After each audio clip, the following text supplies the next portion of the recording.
Bismillahirrahmanirrahim. Assalamualaikum warahmatullahi wabarakatuh. Alhamdulillahirabbil alamin. Wassalatu wassalamu ala asrofil anbiya'i wal mursalin wa ala alihi wa ashabihi ajmain. Maba. Saudaraku sekalian, di dalam Al-Quran ada ayat yang bunyinya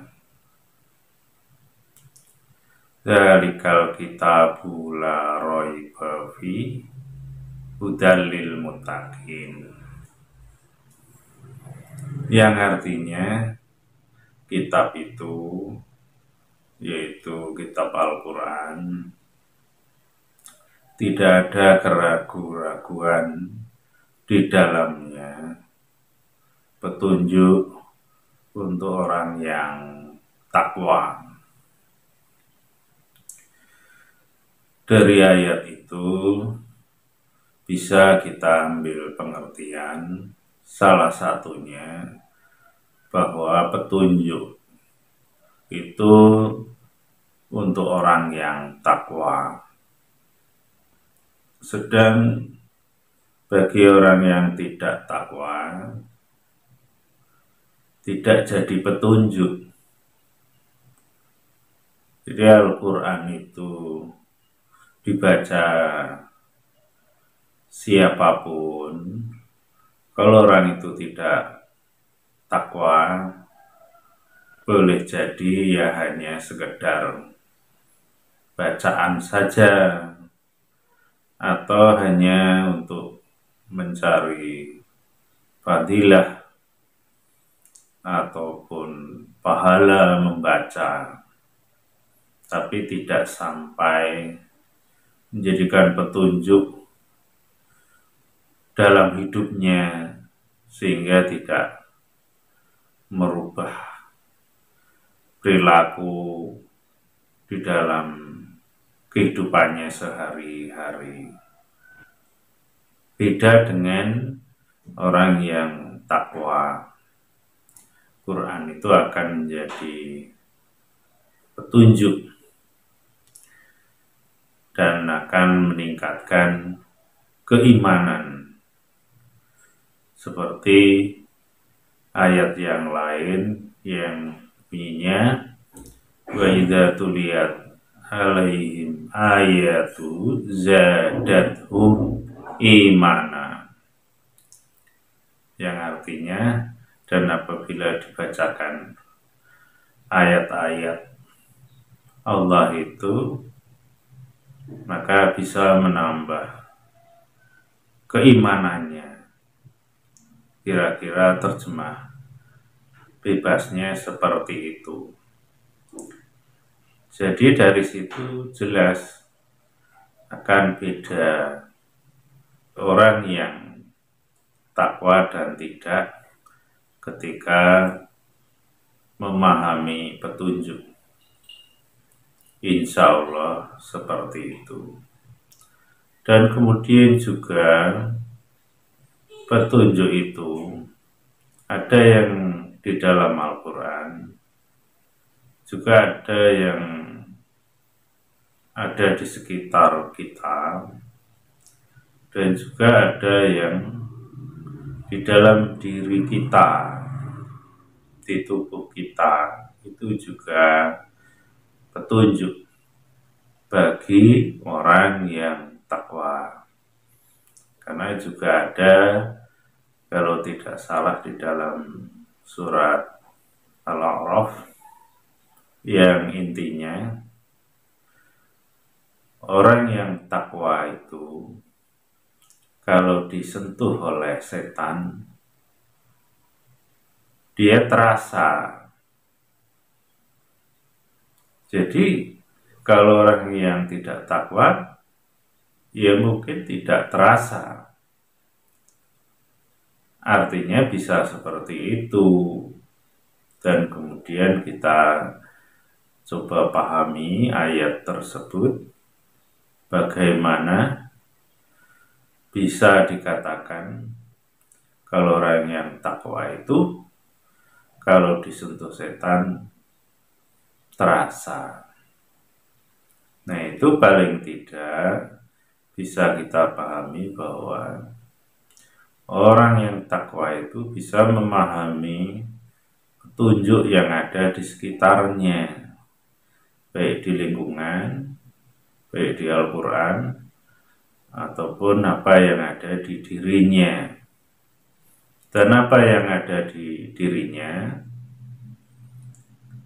yang saya pahami, diantaranya rasa yang ada di diri kita. Umpamanya kita merasa tidak senang atau ada kebencian atau kedengkian kepada orang lain. Itu sebenarnya petunjuk di situ bahwa di situ ada setan yang ikut campur atau mengipasi atau menggoda. Karena apa? Karena orang yang bersih, insya Allah tidak seperti itu. Ya, kita contohkan Rasulullah. Rasulullah itu dibenci, dimaki, diusir, diperlakukan tidak baik. Rasul tidak memendam rasa benci, marah, kesal, atau dengki, dan lain sebagainya. Artinya itu juga sebuah contoh gambaran siapapun kalau hatinya, pikirannya bersih dari nafsu setan tadi, insya Allah seperti itu, tidak akan merasa benci, dengki, marah, dan lain sebagainya. Jadi itu kalau kita kembalikan ke diri kita, mungkin kita pernah merasakan seperti itu. Kalau pernah, berarti disitulah sebenarnya hati ataupun pikiran kita ada kotoran yang terkait dengan setan tadi. Dan itu harus kita singkirkan dengan cara kita bertobat kepada Allah dan tidak mengulangi lagi sifat-sifat atau rasa yang tidak baik itu, karena itu akan merusak keimanan kita, amal-amal kita, karena memang pekerjaan setan seperti itu. Pekerjaan setan ingin menyesatkan manusia agar tidak takwa kepada Allah.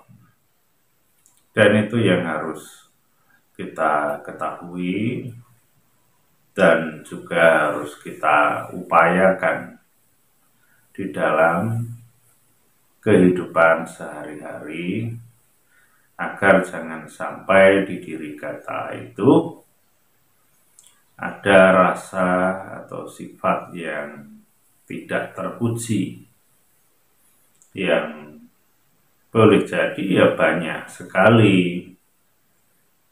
Umpamanya ketika kita itu mendapatkan suatu yang menyenangkan, entah itu kepandaian, kecerdasan, kesuksesan, termasuk ketampanan, kecantikan, atau kekayaan. Biasanya kalau siapapun mendapatkan kelebihan yang saya sebutkan tadi, ada dorongan di dalam diri itu untuk memamerkan atau ria, atau untuk menyombongkan, atau untuk membanggakan. Biasanya seperti itu. Dan itulah sebenarnya ada tipu muslihat setan yang menggoda manusia dari depan, dari belakang, dari kanan, dari kiri.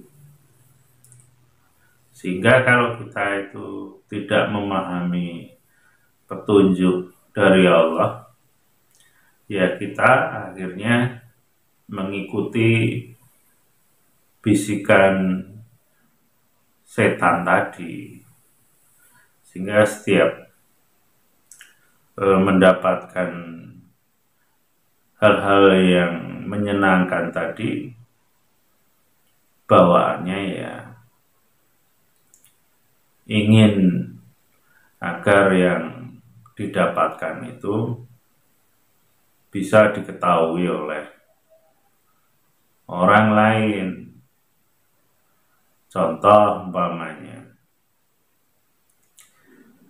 ketika anaknya sukses, entah itu dalam hal pekerjaannya ataupun pendidikannya umpamanya, bisa saja orang itu kan tidak nanya orang lain, tidak ingin tahu, tapi dorongan di dalam diri kita ingin memberitahu, bisa lewat medsos, lewat foto-fotonya diupload, bisa ketika ngobrol dengan orang lain tidak nanya, kita memberitahu, umpamanya dengan mengatakan, alhamdulillah anak saya sukses, alhamdulillah anak saya sekolah di sono, di situ, umpamanya seperti itu. Itu sebenarnya ya kayak yang saya sampaikan tadi. Kalau orang yang takwa tahu itu bahwa ada sentuhan setan, dan orang yang takwa sadar kemudian istighfar, minta ampun kepada Allah karena telah tergelincir dari godaan setan yang terkutuk. Dan yang lain-lainnya yang tanpa kita sadari juga, ketika kita itu diberi oleh Allah kelebihan tadi, termasuk yang sebaliknya sebenarnya tidak diberikan kelebihan pun juga bisa disentuh oleh setan, sehingga istilahnya ada iri atau dengki. Orang lain bisa begini, begitu, dia tidak, sehingga dimunculkan oleh setan itu dengan wujud iri, dengki, tidak senang. Ya, umpamanya kalau di masyarakat itu ada orang yang mungkin tidak sholat dan pekerjaannya kadang ya minum minuman keras, berjudi. Dan ada orang yang tidak masalah gitu, dan tidak ada iri ataupun dengki ataupun benci, biasa saja, hatinya tidak mempersoalkan. Tapi giliran ada orang yang dia sholat, ya mungkin ngajak kebaikan kepada orang lain, umpamanya ya ngajar ngaji, ya insya Allah yang namanya ngaji ya baik, biasanya kan seperti itu. Tapi ada orang yang tiba-tiba benci kepada orang yang ngajar ngaji, tidak minum, tidak judi, tidak meninggalkan sholat, tapi ada kebencian, ada iri, sehingga berupaya bagaimana orang yang dibenci tadi ya mungkin ingin diusir, ingin tidak di situ lagi. Boleh jadi itu ya ada iri dengki tadi kan, entah alasannya apa, yang menurut agama sebenarnya ya keliru tadi, tapi karena setan yang telah bercokol di dalam dirinya, sehingga kalau orang yang tidak takwa, dia tidak sadar bahwa itu sebenarnya pekerjaan setan. Pekerjaan setan itu kan memutarbalikkan fakta, yang baik jadi buruk, yang buruk jadi baik, yang minuman keras, berjudi, tidak ibadah, tidak sholat, tidak menjadikan masalah bagi dirinya, tidak terusik hatinya. Tapi dengan orang yang sholat, puasa, orang yang ngaji, orang yang ngajak kebenaran, terusik hatinya, muncul iri, dengki, benci, dan lain-lain. Itu kalau orang yang takwa, dia akan tahu, akan sadar, ini sebenarnya perbuatan setan yang telah menggoda dirinya, yang masuk di dalam hatinya, pikirannya. Kalau orang itu takwa,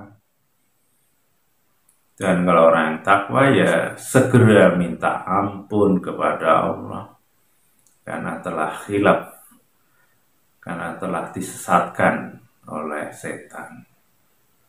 Tapi bagi orang yang tidak takwa ya tidak sadar, sebenarnya dia sedang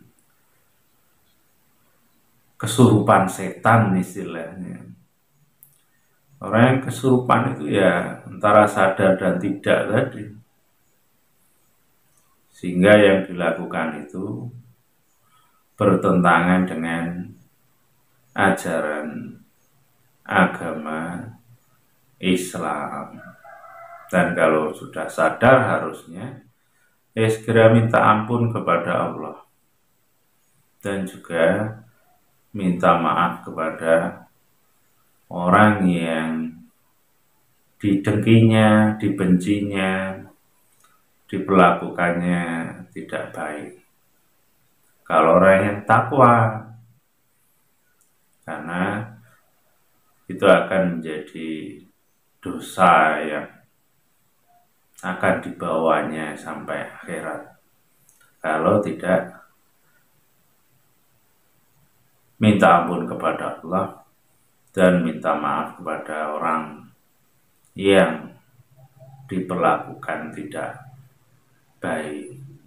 Karena kita disuruh hablum minallah dan hablum minanas, itu harus baik.